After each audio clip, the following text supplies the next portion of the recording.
এবার বরিশালে বড় বোনের শ্বশুর বাড়ি এসে সবচেয়ে বেশি আনন্দ পেয়েছি। মনে হচ্ছিল আমার পিছে পাখিদের মতো পাখা হয়ে গিয়েছে, আমার যা ইচ্ছা তাই করতে পারছি।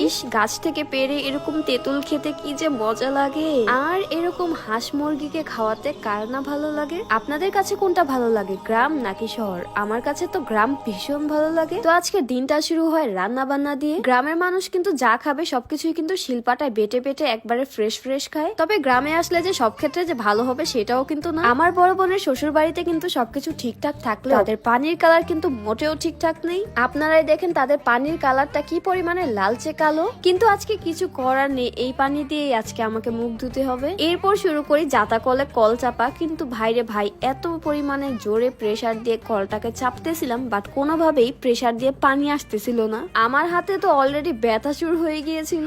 এখন মনে হচ্ছিল গ্রামের চেয়ে ভাই শহরই ভালো। তবে গ্রামের বাড়ি আসলে কিন্তু অনেক মজার মজার খাবার দাবার পাওয়া যায়। আজকে আমার হাজবেন্ডের জন্য কবুতরের লোসা রান্না করে, আর এটা কিন্তু ছিল আজকে আমাদের ব্রেকফাস্ট। দুপুরের খাবারে তো আরো বেশি স্পেশাল রান্না করা হচ্ছে। আর এদিকে আমাদের ছোট্ট ফারাজ বাবা তো মুরগির সামনে থেকে লড়তেছিলই না। এদিকে আমি আবার চলে যাই লেবু পাড়ার জন্য। এখানে কিন্তু লেবু গাছে অনেকগুলো লেবু ধরে আছে। বাই দ্য ওয়ে, এবার বোনের শ্বশুর বাড়ি আসার আগেই কিন্তু আমি আমার স্কিন কেয়ারটা ভালো করে নিয়েছি। আফটার অল এখানে তো আমার অনেক ভিআইপিএন থাকবে, তো তারা দেখলে তো কি বলবে। আমাকে যেন আজকে অনেক বেশি সুন্দরই লাগে, তাই আজকে স্যাফরন মিল্কের হোয়াইটনিং সুথিং জেলটা ইউজ করে নিয়েছি। এটার মূল কাজ হচ্ছে স্কিনটাকে ন্যাচারালি ব্রাইট করা, সেই সাথে স্কিনটাকে সফট আর স্মুথ করা। উইন্টারে কিন্তু আমার স্কিনটা এমনিতেই অনেক বেশি ড্রাই হয়ে যায়, তাই আজকে আমার এই ড্রাইনেসটা রিমুভ করার জন্য এই সুথিং জেলটা সবার আগে ইউজ করে নিয়েছি।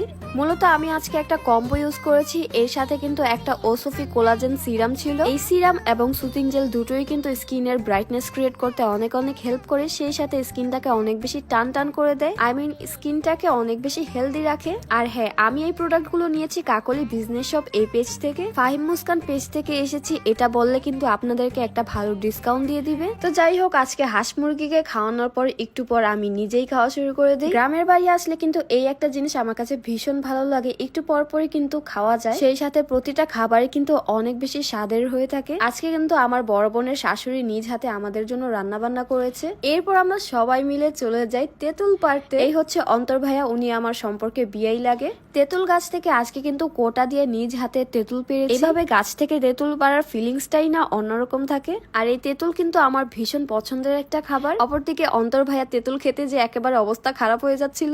আর আজকে শেষের দিকে এতগুলো তেঁতুল পাড়া হয় গাছ থেকে, আমি তো এটা দেখে ভীষণ খুশি হয়ে যাই। এখন তেঁতুল নিয়ে এরকম একটা দৌড় দিয়েছি, এটার পিছনে কিন্তু বড় একটা রিজন ছিল। যেহেতু তেঁতুল গাছের মালিক আমরা ছিলাম না, তাই তেঁতুল নিয়ে এক দৌড় দিয়ে বাড়িতে এসে পড়ি। আর এ হচ্ছে আজকে আমাদের টোটাল তেঁতুলের সংগ্রহ, কতগুলো তেঁতুল পেরেছি। এখন শুধু এই মজার মজার তেঁতুল গুলো খাওয়ার পালা। বাই দ্য ওয়ে, তোমাদের কার কার কাছে এরকম তেঁতুল ভালো লাগে কমেন্ট করে কিন্তু জানিও। আমার কাছে তো এই তেঁতুল লবণ এবং মরিচ দিয়ে খেতে ভীষণ ভালো লাগে। আর আজকে তেঁতুল খেতে যে একদমই তাকাতে পারছিলাম না, কারণ এটা এতটাই টক ছিল। তো আজ এ পর্যন্তই। সবাই ভালো থাকবেন, সুস্থ থাকবেন, আর আমাদের জন্য বেশি বেশি দোয়া করবেন। আল্লাহ হাফেজ।